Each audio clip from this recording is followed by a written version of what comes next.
ऐसे लोक में और आप रह रहे हो, एक पल का भरोसा नहीं था, जाने के हो जा के बीत जा किसके संग में। बाकी हम शेष अपना अटकलबाजी से जी रहे हैं, हम अभी नहीं मरेंगे। जो मृत्यु को प्राप्त हो गए वो अभी ये सोच रहे थे हम नहीं मरेंगे। तो इसका विकल्प क्या है ये भी बताया जाएगा आज के सत्संग में। ये तो बता ही रहे हैं, दास के इस दास से उपदेश लो, दीक्षा प्राप्त करो। जो प्रसंग चल रहा था कि 100 वर्ष सतगुरु की पूजा, एक दिन आन उपासी, और वो अपराधी आत्मा फिर पड़े काल की फांसी। अब क्या होगा, जैसे 100 वर्ष यानी 10-20 वर्ष जैसा भी आपका जीवन है, तो कह परमात्मा एक उदाहरण दे रहे हैं। और एक दिन आन उपासना आपने कर ली तो आपका काम बिगड़ जाएगा। अब फिर परमात्मा ने एक ऑप्शन बताया है कि किसी कारण से कनेक्शन भी कट गया। अब जैसे आपने आन उपासना कर ली यानी आपका नाम खंड हो गया, तो पिछली भक्ति नष्ट नहीं हुई आपकी, ये चिंतित ना होना। पिछली भक्ति उसकी नष्ट होती है जो गुरुद्रोही बन जाता है, यानी गुरु जी की निंदा करना शुरू कर देता है। यहाँ से दीक्षा छोड़ भी दी, नाम छोड़ भी दिया, और फिर वो निंदा करने लग जाता है, किसी भी कारण से यहाँ से विमुख होकर जाता है, तो गलती तो उसकी अपनी होती है। फिर वो कर्महीन इंसान गुरु के अंदर अवश्य सैकड़ों दोष बताता है, सुना लोगों को बताता है झूठे, तो वो गुरुद्रोही कहलाता है। तो उस गुरुद्रोही से तो बात भी करने में आपको हानि होगी। अन्यथा जब तक ये जीव गुरुद्रोही नहीं होता, भले ही नाम छोड़ देता है, तो पिछली जो भक्ति है वो उसकी सुरक्षित रह जाती है। लेकिन वो लाभ, या तो उसका लाभ है दोबारा नाम लेवे और फिर से भक्ति चालू कर ले, तो पिछली तो है ही संग्रहित, आगे चार्जर फिर लग जाएगा। और जो हो गया गुरुद्रोही, उसका सारा वो भक्ति नष्ट हो जाती है, उसकी पिछली भक्ति बिल्कुल नहीं रहेगी। इस जन्म की उसमें आग लग जाती है। आदरणीय गरीबदास साहिब जी कहते हैं कि गुरुद्रोही की पैड़ पर जय पग आवे वीर, और 84 निश्चय पड़े नो सतगुरु कहें कबीर। आदरणीय गरीबदास साहिब जी गांव छुरानी, जिला झज्जर, हरियाणा वाले, अपने परमात्मा कबीर जी से प्राप्त उस ज्ञान को, यथार्थ अध्यात्म ज्ञान को जानकर किस प्रकार बताते हैं। गुरुद्रोही की पैड़ पे जय पग आवे वीर, और 84 निश्चय पड़े नो सतगुरु कहें कबीर। यदि कोई गुरुद्रोही है और गुरु जी की निंदा कर रहा है, और उसके साथ आप हाँ में हाँ मिला रहे हो, आप उसको यस कर रहे हो, तो आपने पैड़ पे पैड़ रख ली, कदम से कदम मिला लिया। पैड़ पे पैर रखना, पग रखना, यानी उसकी यस में यस कर दी, तो आपकी भक्ति, आपकी भक्ति नष्ट हो जाएगी, आपकी भी भक्ति नष्ट हो जाएगी। तो इसलिए कहते हैं गुरुद्रोही की पैड़ पे जय पग आवे वीर, 84 निश्चय पड़े, 84 लाख योनियों में पक्का जागा वो व्यक्ति नो सतगुरु कहें कबीर। इसलिए ये बिजली जैसा करंट समझ लेना, इससे इतना डरना पड़ेगा। ये मर्यादाएं हैं, जो मेन मर्यादाएं।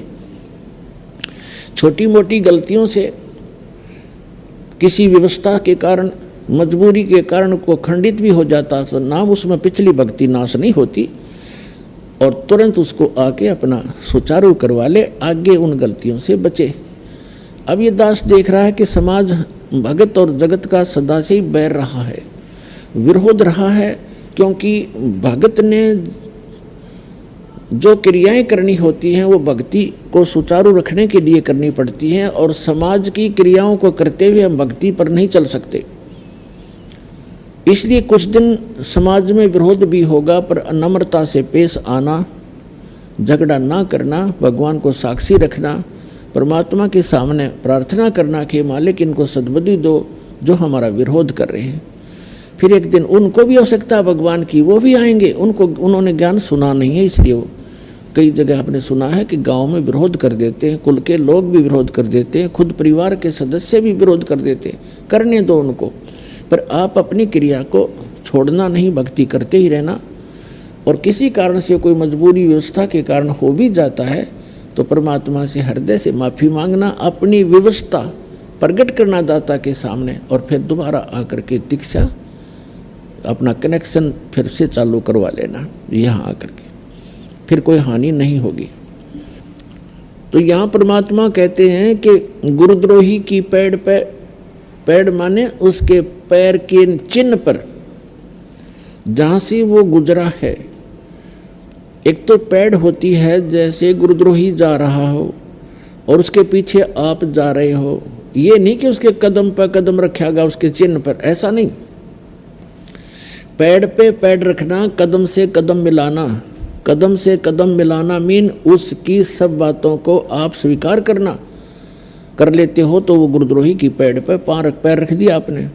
जैसे कोई आपके गुरुजी की निंदा भी कर रहा है, आप कहीं बैठे हो, जैसे बस में बैठे हैं और दूसरी सीट वाला ही ये बातें करना शुरू कर देता, तो आप कहाँ जाओगे? तो आपके हृदय में ये उससे लड़े नहीं, क्योंकि लड़ने से तो बात बिगड़ती है भगत की, उससे लड़े नहीं और उससे द्वारा जो बकवाद की जा रही है वो आपके हृदय में घर करे नहीं कि ये वैसे नींद में बन रहा है, बांधन दे, भौंकण दे इसको। उससे कुछ जवाब नहीं देवे, और जवाब देवे तो भी नम्रता से देवे कि भाई साहब या बहन जी आप भ्रमित हैं, हम वहाँ जाते हैं, हम गुरुजी से संपर्क में हैं, आप सुनी सुनाई कह रहे हो तो आप भ्रमित हैं। अगर फिर भी वो नहीं मानता है तो फिर एक आधा प्रमाण जितना विनम्रता से दो, झगड़ा नहीं करा करते वक्त, फिर भी नहीं मानता तो फिर ये सोच ले कि इसने काल की भांग पी रखी है। और नशे में आदमी कुछ भी कह सकता है, भौंकने दे, कहने दे इसको, उसको कहे नहीं कि भौंक ले, लड़ाई हो जाएगी फिर तो। अपने मन में रखे, करने दे इसने जो कह रहा है। तो वो आपने पैड पे पैड नहीं रखी। अब कोई घर का सदस्य ही ऐसा हो जाता है नालायक, जिसने ज्ञान नहीं सुन रखा, तो वो भी आपका विरोध कर सकता है, सुनी सुनाई बातों से वो भी गुरुजी की निंदा कर सकता है। तो उसको ऐसा थोड़ा घर से निकाल देंगे या हम भाग जाएंगे, उसकी यश नहीं करे उसकी बातों की, तो आपने वो निंदा सुनी नहीं। और यदि आपके हृदय में भी कोई थोड़ी बहुत त्रुटि आ जाती है तो आपने वह निंदा सुन ली, आपको भी उतनी ही हानि हो गई।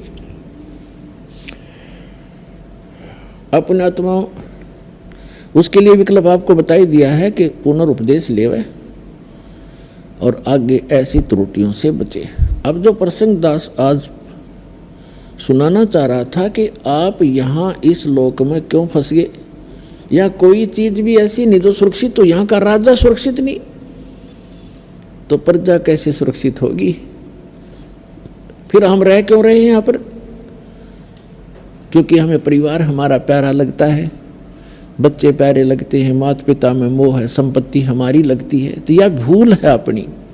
ठीक है, जो प्यारे लगते हैं वो तो अच्छी बात है, लेकिन जो संपत्ति अपनी मानते हो, परिवार अपना मानते हो, यह अपनी भूल है। अगर हमारा हो तो हमारे पास रहे, ये जा क्यों रहे हैं बारी बारी? तो ये अपना नहीं है, ये अपनी भूल है। और ये हमारे बस की बात भी नहीं है, क्योंकि हमारे ऊपर इन तीनों गुणों का इतना भयंकर प्रभाव है, इतना जबरदस्त प्रभाव है कि हमारे बस की बात नहीं। जैसे किसी ने भांग पी रखी है या कोई शराब पी रखी है, तो जितने भी व्यक्तियों ने वो भांग शराब पी रखी है, सबकी गतिविधि, सबकी सोच और सबकी चाल ढाल एक ही जैसी होती है।